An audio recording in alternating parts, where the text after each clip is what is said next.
During the Spring Festival, a video of Zhu Rongji paying New Year greetings to Song Ping was circulated on the internet. The video shows that Zhu Rongji came to Song Ping's home with the help of others to visit the centenarian, and Zhu Rongji was 95 years old at this time. In an inconspicuous courtyard house in Zikan District, Beijing, Song Ping has spent 31 years of retirement. He lives in seclusion, reads books and newspapers, drinks tea, takes a walk, and writes calligraphy on weekdays. One wish is to go to a small restaurant on the street without attracting teachers and mobilizing crowds. Song Ping, born in 1917, is a member of the Standing Committee of the Political Bureau of the 13th Central Committee, co-opted at the 4th plenary session of the 13th Central Committee. He is the only veteran of the CCP born before 1920. He is currently the oldest and the longest retired member of the CCP. Standing Committee. April 2017 is Song Ping's 100th birthday, but no one knows the exact date. Even Liu Zhipen, his old subordinate and former deputy head of the organization department of the Central Committee of the Communist Party of China, didn't know about it.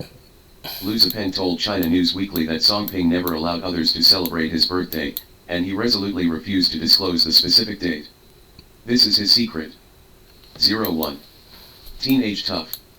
Song Ping was born in an ordinary family in 1917. His parents were both farmers, so Song Ping's young life was also very miserable. Because of this, Song Ping realized that if he wanted to get rid of poverty, he could only rely on his own strength. Song Ping worked very hard since he was a child. He was among the best in his class and was a role model for many parents and students. At the age of 17, Song Ping entered Peking University with excellent grades.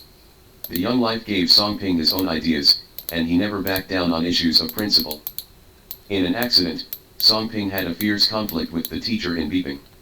He never admitted his mistake and had to leave the school. However, at this time he did not give up on himself. Song Ping secretly vowed in his heart that he must work hard. In the second year after leaving Peking School, Song Ping entered Tsinghua University again with high scores. Entering higher education institutions across the country, Song Ping did not hide his brilliance. He has excellent learning ability and rich after-school life, and has become a man of the hour in Tsinghua University.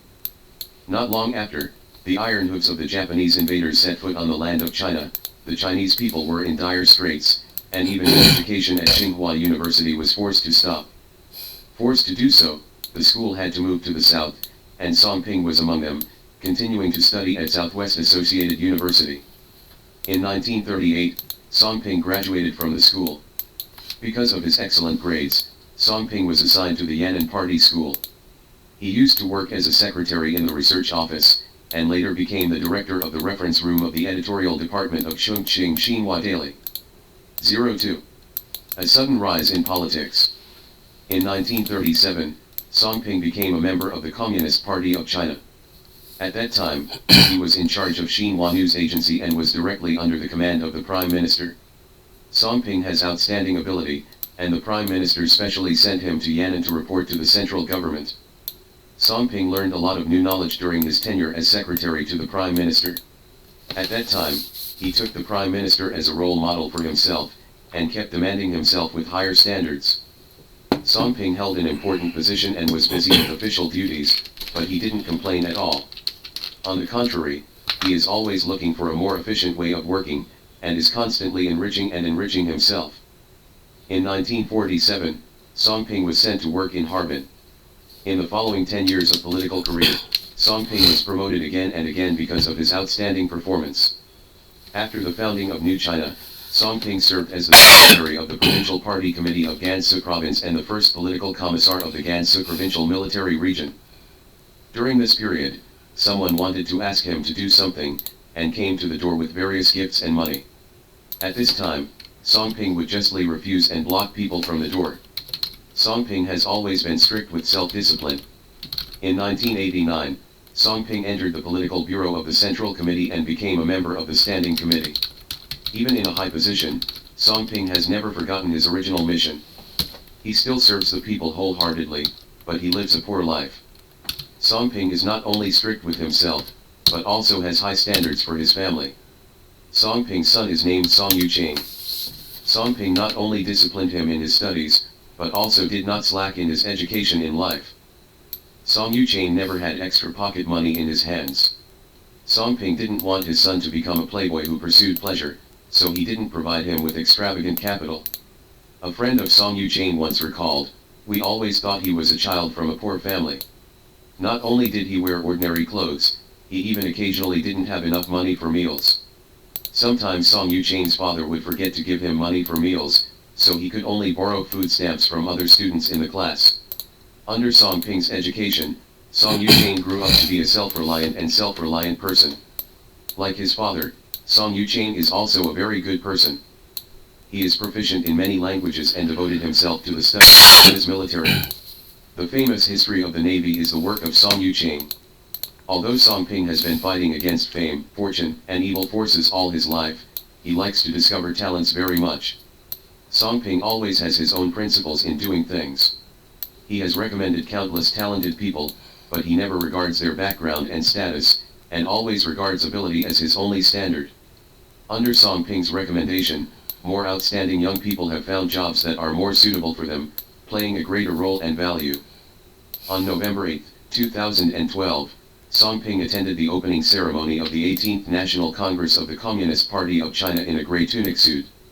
Song Ping was 95 years old that year, and he was already the second oldest among the 41 committee members. In 2014, 97-year-old Song Ping participated in the Dream Realization event, helping children from poor families complete their university dreams. Song Ping was born in a rural area and has a deep understanding of the word poverty. In his opinion, entering a university in a rural area is the best way to get rid of poverty. At the age of 98, Song Ping was still active in various social charity activities, caring about the education of students. In Song Ping's eyes, the growth and development of children is of paramount importance.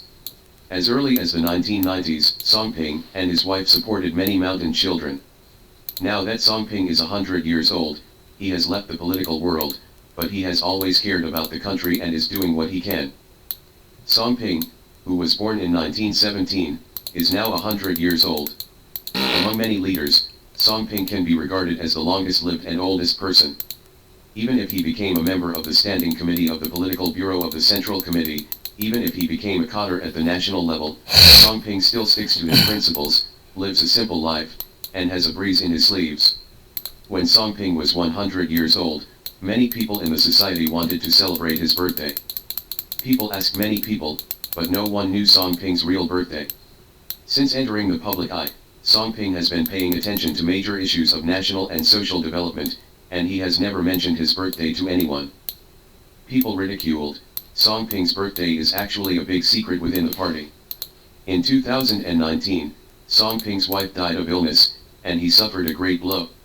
Even so, Song Ping still kept his wife's funeral simple, and after his wife left, Song Ping also continued to devote himself to social education with the hope of the two of them.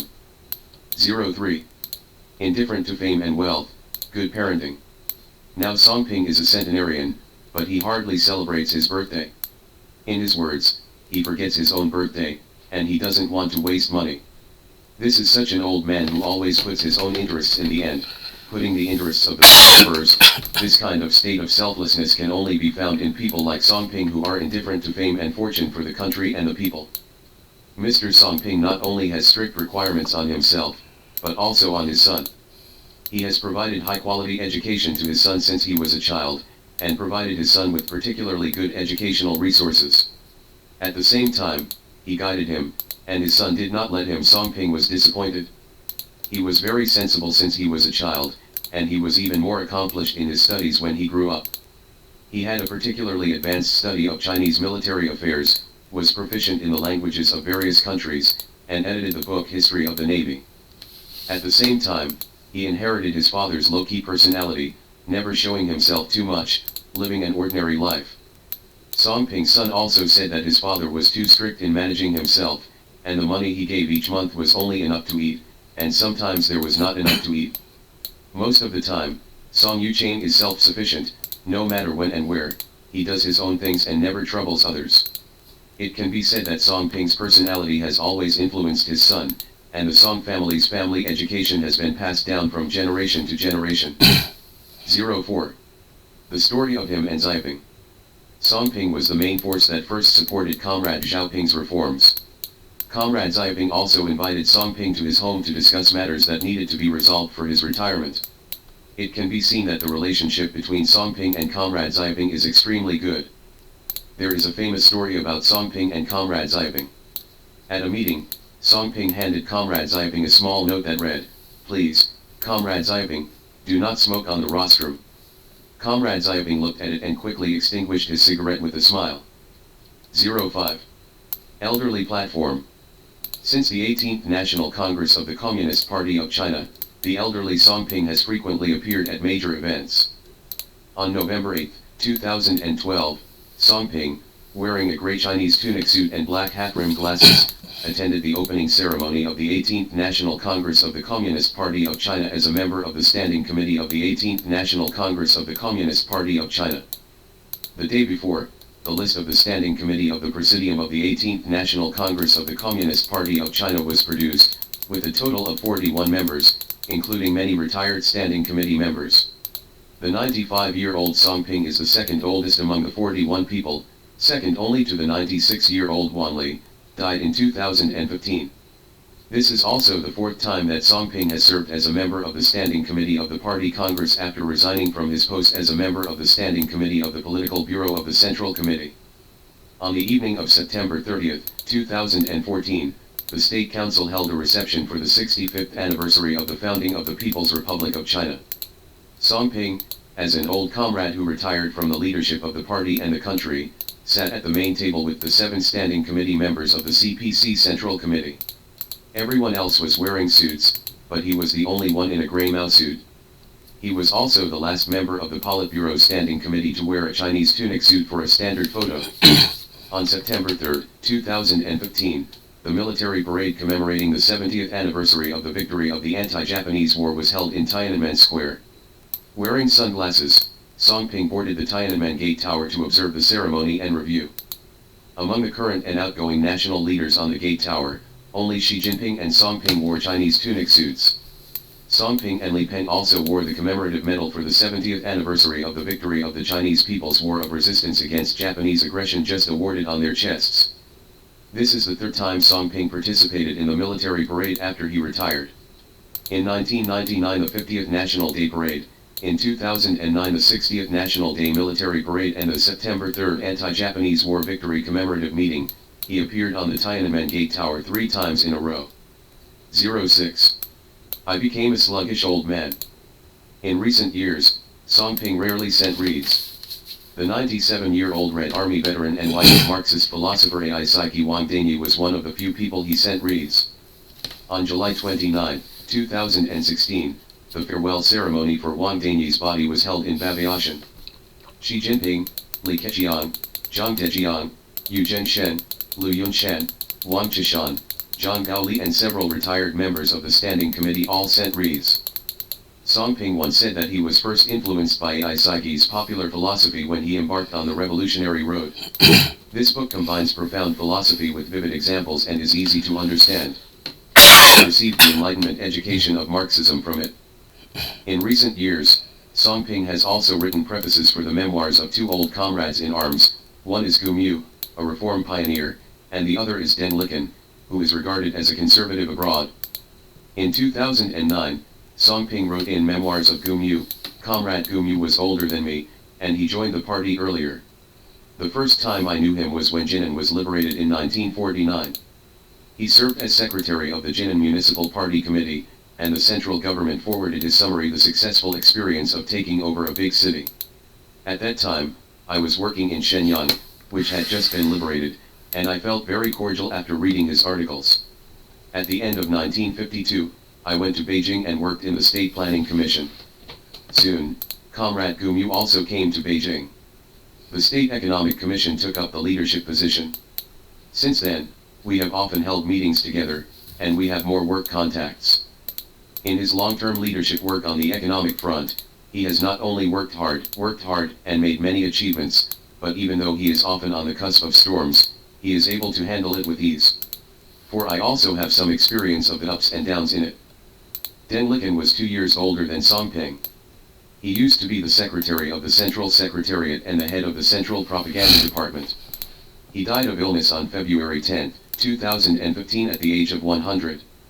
On September 15, Guangming Daily published Song Ping's preface to the book Den Liken Self-Report, 1915-1974. Song Ping said in the preface that he and Den Liken had similar experiences. They both studied in Beijing before the July 7 incident and witnessed the dark reality of Japanese imperialism's invasion of China and the Kuomintang's foreign concessions and domestic suppression. Later, they joined the Communist Party of China. He wrote, Li Kun's bones are hard, and he has the feelings, integrity, and principles of a communist intellectual. It is easy to distinguish between major social changes. Li Kun is 100 years old, and his history has already written a conclusion for him. Previously, in 2013, Song Ping also wrote the preface for Diary of the Republic published by Central Literature Publishing House. This is a set of large-scale historical documents that record the development of New China day by day in a combination of chronological and memorandum, one volume a year. Song Ping said that looking through the sample of the diary in 1949, and writing it in order of month, week, and day, it seemed to return to those passionate days. At that time, I was in my early 30s and was working in a trade union in northeast China. Since then, more than 60 years have passed, and I have become a slow-moving old man, while our party and the Republic are forever young, with new things and new creations every day, and it is really changing with each passing day, Song Ping wrote.